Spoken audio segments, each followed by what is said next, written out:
Random thoughts. In this video, I'm going to discuss the opposition of the Europeans to the suggestion of giving Jewish people land in Kenya in early 1900s or in the early 20th century. Now, this is a topic I've touched on another video sometime or a while back.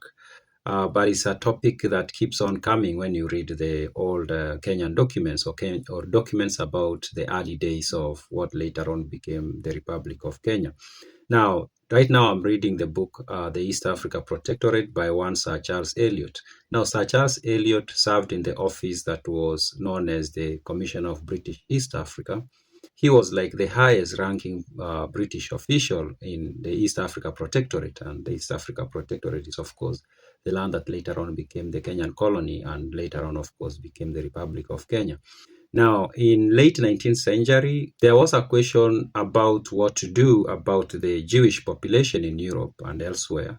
And there were, of course, the Jewish leadership, the Zionists, as they were called, were looking for a land where they will establish a Jewish state. And it will surprise many people that Palestine, the land we know today as Israel, was not the initial it's not the land that was initially considered for that. And this is important because often we assume that that was a natural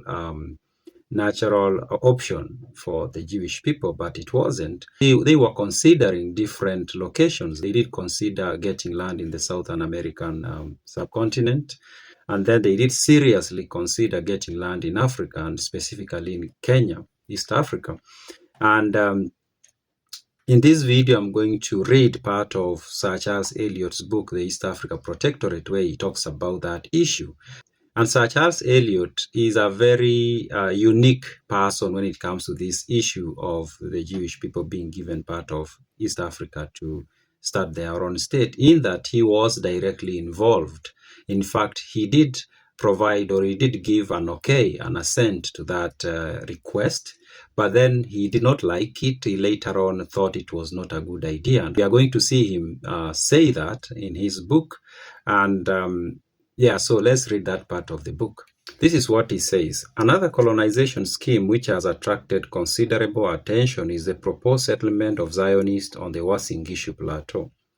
When the proposal was first made in the autumn of 1903, I gave it a very qualified assent, as it appeared to be a means of introducing capital into the country. I'm not open to any particular objection, since the locality selected was remote from all other European settlements. But the scheme was not executed at once, and meanwhile a rush of Europeans have arrived at the beginning of 1904 who were willing to take up, and some of whom actually did take up, the land round the plateau.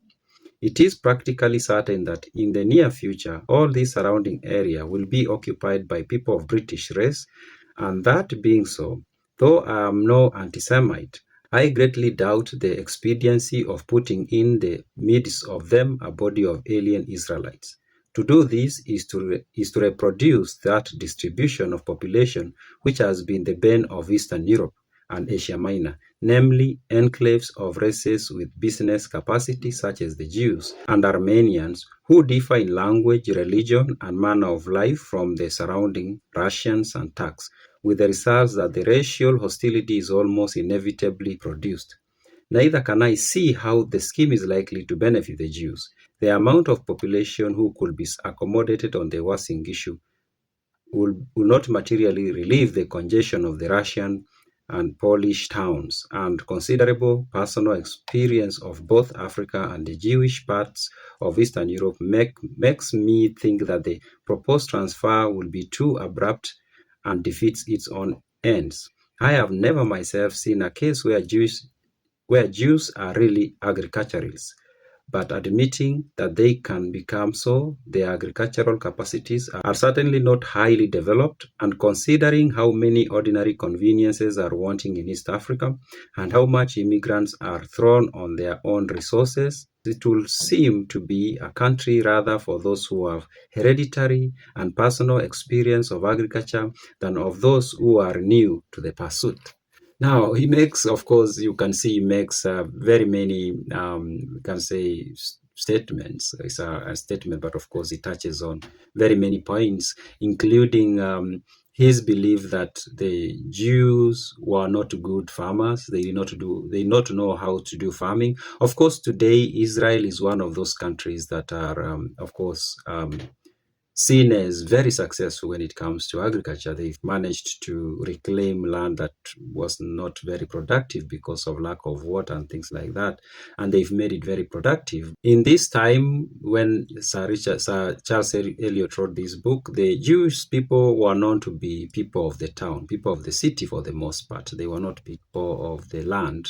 And they were best known for being very good in doing business, commerce, but not in doing farming. So there is a legit argument there. But then, of course, he also says that when that proposal came, he gave the permission, or he gave an okay, because he was the Commissioner of British East Africa. So he had some say in it, and it was okay. But the people who asked for that to happen didn't implement it fast enough, or they did not have the Jewish people move in fast enough to the Uasin Gishu Plateau, which would be somewhere around Eldoret, maybe to the northern side of the city today.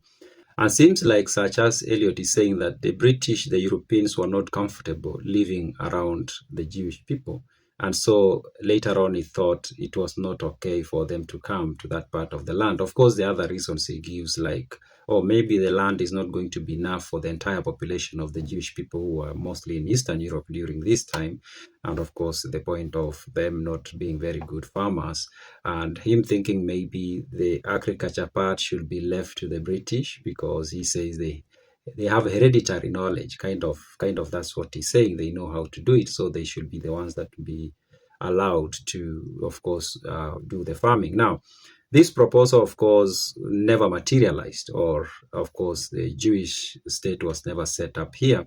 And it sometimes I wonder what would have happened. Would we have the same situation that exists now in Palestine and Israel, or maybe there would have been a peaceful coexistence between the Africans and the Jews and maybe the British? We'll never know, because it never happened.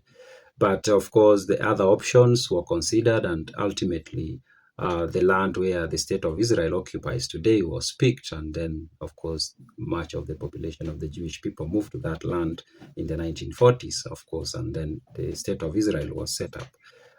So this is a very interesting, of course, part of Kenyan history. Those are my random thoughts.